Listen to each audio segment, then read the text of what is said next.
And the more I'm speaking to more and more creators, I'm realizing that a way for a creator to be centered is actually not to focus as much on the broader world and the audience. And what is your core group, and how what you're doing, or rather what you're doing, how is that connecting to them, and how is that making them feel, Exactly. and what you're able to do for them. I feel that's actually become a great way to center yourself as Yeah, a creator. exactly. Yeah, Because being a creator can be a very weird world. it Like you're can. dealing with It can.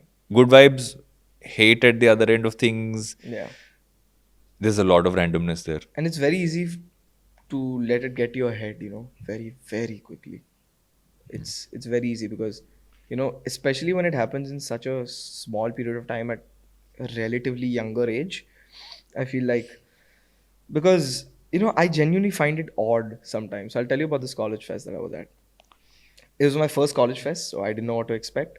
And I went there and I was greeted by the hospitality team, and they were making a human chain around me and taking me. I was so out of. I was like, because these couple of them are my friends. They're studying in the college where my friends are studying. So I'm sure they're mutuals at Yeah. some point.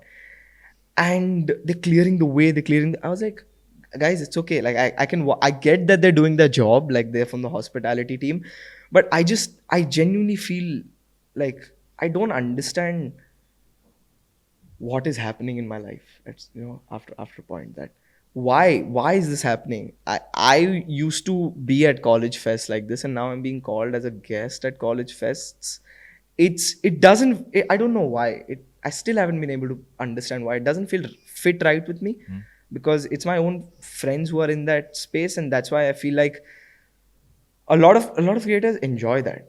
They live up to it, in the sense that a couple of creators my age also, I don't know them very well, but a couple of creators my age also, I've seen videos of them with people making chains, and they're walking around like they are some gundas, and that they are being called to the school.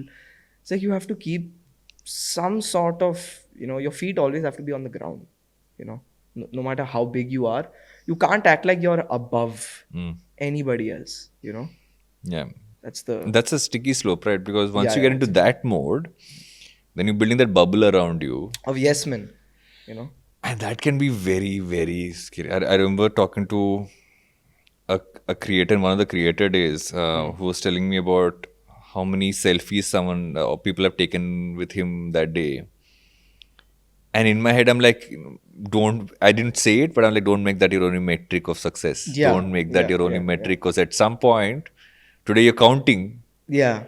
That's what. If that goes lower, then it's just going to hit you. And versus if your satisfaction is driven Content. by content, and just generally how much you enjoy doing it. Because at some point, if you stop enjoying the actual content creation, Yeah. it becomes a job. Yes. And you don't want this to be a job. No. I mean, to an extent, you have to treat it like a job, but you can't But a job think you of it like. like a job. You know? Yeah. You can't think of it like a job, but you have to treat it like a job. Show up every day. Yeah. I feel like that's important. Like this clip, make sure you watch the full episode.